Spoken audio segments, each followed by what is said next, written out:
Time to call your lawyer. It is indeed, as we do each Wednesday at this time, place a call to Bruce L. Shiner, attorney for the injured, and get a question answered, perhaps the one you sent in. Now, if you've got one you'd like to send in, I'll tell you how to go about that coming up in a moment as well at Kicks Country. We'll find out what the answer is in a moment, but I've got some cautionary notes to offer you first. Number one, please remember, what you're about to hear should not be taken as specific legal advice in your specific circumstances. The only way to know exactly what your best course of action is to sit down in front of a professional and have a one-on-one consultation. Now, many attorneys offer that for free. I know Bruce L. Shiner certainly does. So you can certainly sit down, get that consultation, have a better idea of what your situation is shaping up like.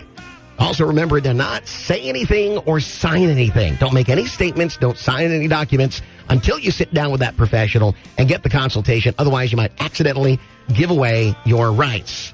Let's check in with Bruce L. Shiner, attorney for the injured now, and see what he thinks of today's legal brain teaser. Would you please help me welcome Bruce L. Shiner? Good morning, Bruce. Good morning, Todd. How are you this morning? Oh, I have had an excellent week. Good. The weather, I got to admit, has got me a little worn down. The heat of the summer. That bothered you too? Well, it does if I have to be out in it long, but I run from my air-conditioned house to my air-conditioned car to my air-conditioned office. So there I you see. go. But there's some great news that you haven't asked me about, so I'm going to tell you anyway. Oh, please. My son, his wife, and he had a son born to them on May 25th, 4 weeks ago, and wow. The little baby's thriving, and we're all real excited. Well, isn't that terrific? I've lost track of time. I didn't know how close we were or were not to the delivery date, and obviously that is tremendous news, Bruce. Congratulations.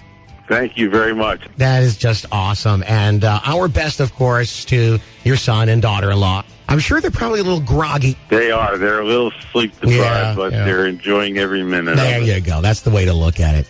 Well, we've got another question for you today that hopefully you can shed some light on. Are you ready? I am ready. Here we go. It says the following. My sister was riding on the back of a friend's motorcycle.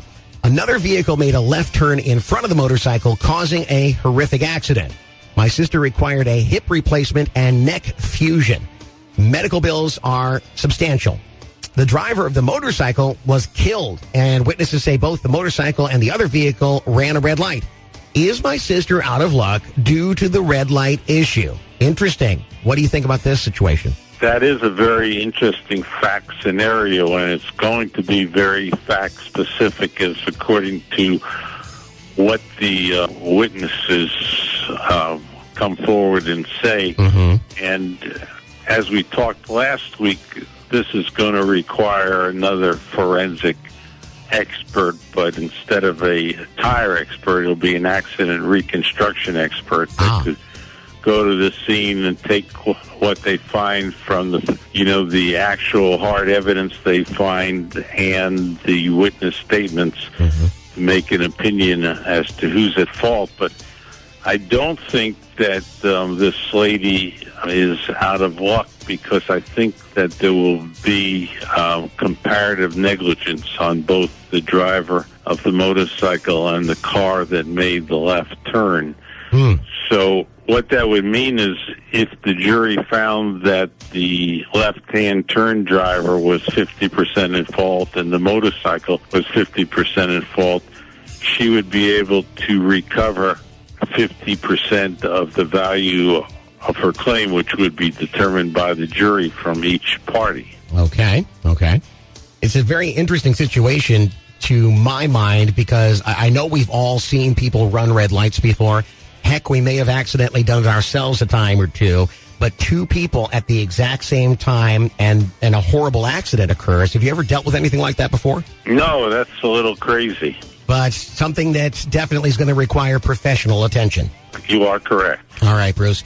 Well, let's hope that they take heed of that suggestion and seek somebody out quickly to get things started. Bruce, once again, thanks for shedding some light, giving a little clarity to an otherwise murky situation. We do appreciate it. Well, thanks for making my morning fun. Well, it's a pleasure, and we'll look forward to talking to you next week.